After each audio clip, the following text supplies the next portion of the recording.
সুপ্রিয় দর্শক, সবাইকে স্বাগত খোলা বয়ানে। আপনারা জানেন গতকাল অনুষ্ঠিত হয়েছে ত্রয়োদশ জাতীয় সংসদ নির্বাচন। গতকালের এই নির্বাচন ছিল অবাধ, সুস্থ এবং নিরপেক্ষ একটি নির্বাচন। বাংলাদেশের ইতিহাসে একটি বিরল নির্বাচন ছিল এই জন্য যে গতকালের নির্বাচনে কোনো সংঘাতে প্রাণহানি ঘটেনি, কোনো মানুষের মৃত্যু হয়নি, যেটি বাংলাদেশের অন্যান্য নির্বাচনের চেয়ে অনেকটা ভিন্ন। প্রতিটা নির্বাচনে আমরা দেখেছি নির্বাচন মানে অসংখ্য মানুষের প্রাণহানি। গতকাল এই জিনিসটি ঘটেনি। এজন্য আমরা সরকারকে এবং সেনাবাহিনীকে, প্রশাসনকে ধন্যবাদ জানাচ্ছি। আজকের আমাদের খোলা বয়ানের অতিথি হিসাবে রয়েছেন রশিদ আহমেদ চৌধুরী, বিশিষ্ট আইকর আইনজীবী। তাছাড়া রশিদ ভাই বিএনপি রাজনীতির সাথে জড়িত।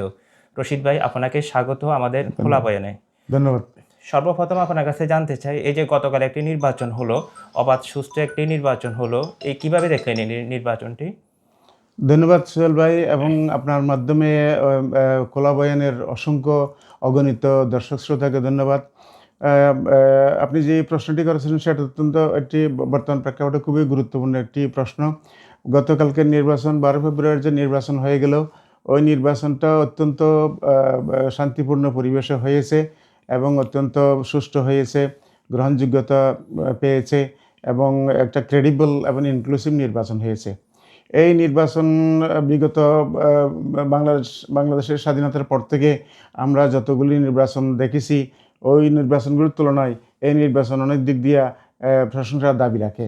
এই জন্য আমি দেশের একজন সাধারণ নাগরিক হিসাবে অন্তর্বর্তী সরকার, নির্বাচন কমিশন, সিভিল প্রশাসন, আইনশৃঙ্খলা বাহিনী এবং রাজনৈতিক দলের বিভিন্ন নেতৃবৃন্দ এবং তাদের কর্মী সমর্থক গোষ্ঠী এবং দেশের আপামর জনসাধারণকে ধন্যবাদ এবং কৃতজ্ঞতা জানাচ্ছি।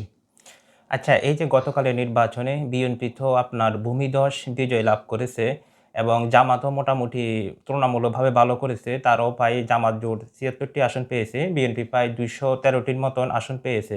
এই ফলাফলকে আপনি কিভাবে দেখছেন?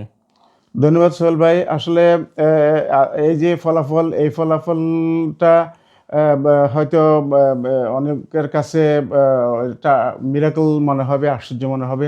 কারণ নির্বাচনের আগে আমরা বিভিন্ন গণমাধ্যম যে জরিপ, এই জরিপের মাধ্যমে আমরা বিভিন্ন ফলাফল দেখেছি এবং এখানে আমরা এই যে নির্বাচনটাকে এত গ্রহণযোগ্য এবং ক্রেডিবল হওয়ার পিছনে আমরা অনেকগুলি ফ্যাক্টরকে দেখতে পাই। এটার এক নম্বর হচ্ছে যে বিগত 17 বছর জনসাধারণ তাদের ভোটাধিকার প্রয়োগ করতে পারেনি এবং এই জন্য মানুষের মনে একটা সংক্ষুব্ধতার সৃষ্টি হয়েছিল। এই সংক্ষুব্ধতার জায়গা থেকে মানুষ স্ব অবস্থান থেকে সক্রিয় হয়েছে নির্বাচন যাতে ক্রেডিবল হয়, অংশগ্রহণমূলক হয় এবং সুষ্ঠু এবং নিরপেক্ষ হয়।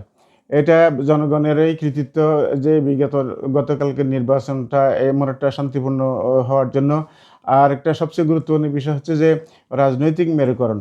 রাজনৈতিক মেরুকরণ বলতে আমরা এখানে দুটি প্রধান বিরোধী প্রতিদ্বন্দ্বী দলকে দেখতে পাই। একটা হলো বাংলাদেশ জাতীয়তাবাদী দল বিএনপি, অপরটি হচ্ছে যে জামাতের নেতৃত্বে 11 দলীয় ঐক্যজোট। এই দুই জোট বিগত নির্বাচনগুলোতে একসাথে নির্বাচন করেছে, তারা ঐক্যবদ্ধভাবে সরকারে ক্যাবিনেটে অংশগ্রহণ করেছে। কিন্তু এবারে এই দুটি প্রতিদ্বন্দ্বী দল তারা পরস্পর প্রতিদ্বন্দ্বী হয়ে গেছে এবং নির্বাচনের আগ মুহূর্ত পর্যন্ত স্ব দল তারা সংখ্যাগরিষ্ঠ আসন পাবে এবং সংখ্যাগরিষ্ঠ আসন পাওয়ার মধ্যে দিয়ে তারা সরকার গঠন করবে, এরকম একটা আশাবাদী ছিল এবং নির্বাচনের সংক্রান্ত বিভিন্ন জরিপগুলো তাই বলছে। কিন্তু নির্বাচনের এই আশাবাদীদের জায়গা থেকে স্ব দলের যে নেতাকর্মী এবং সমর্থক গোষ্ঠী দেশের আইনশৃঙ্খলা পরিস্থিতিকে নিজেদের স্বার্থে স্বাভাবিক রাখার জন্য চেষ্টা করেছে। এরপরে আমাদের দেশপ্রিয় সেনাবাহিনী তারাও তাদের অবস্থান থেকে নির্বাচনকে গ্রহণযোগ্য করার জন্য অক্লান্ত পরিশ্রম করেছে, ভূমিকা রেখেছে।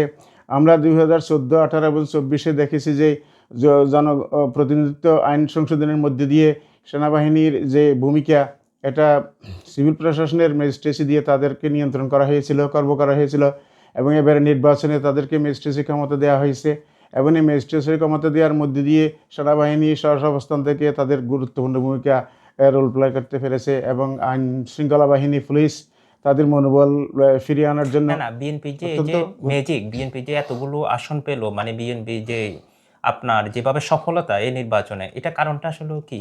ধন্যবাদ সোহেল ভাই। আসলে বিএনপি নিজেও হয়তো এতগুলো আসন পেয়ে তারা 2/3 এর বেশি আসন পেয়ে সংখ্যাগরিষ্ঠতা লাভ করবে, এটা তাদেরও হয়তো কল্পনার বাইরে ছিল।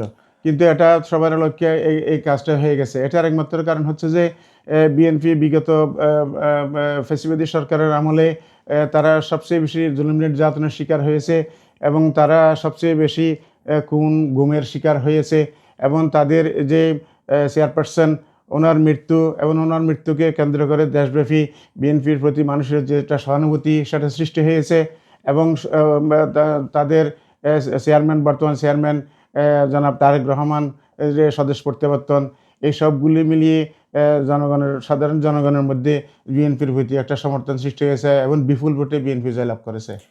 আচ্ছা, এই যে বিরোধী দল হিসাবে জামাত এবং জামাত জোট, ওরা কি শক্তিশালী বিরোধী দল হিসেবে কেমন ভূমিকা রাখতে পারবে আপনি?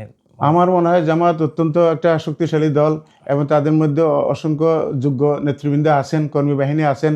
ওনারা প্রশিক্ষণপ্রাপ্ত নেতৃত্ব এবং সময়ের পরীক্ষিত নেতৃত্ব। ওনাদের মধ্যে সততা আছে, ওনার দেশপ্রেম আছে।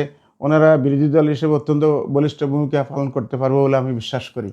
অসংখ্য ধন্যবাদ রশিদ আহমেদ চৌধুরী আপনাকে আমাদেরকে সময় দেওয়ার জন্য। ধন্যবাদ। সুপ্রিয় দর্শক, আপনাদেরকেও সবাইকে অসংখ্য ধন্যবাদ। খোলা বয়ানের সঙ্গে থাকুন।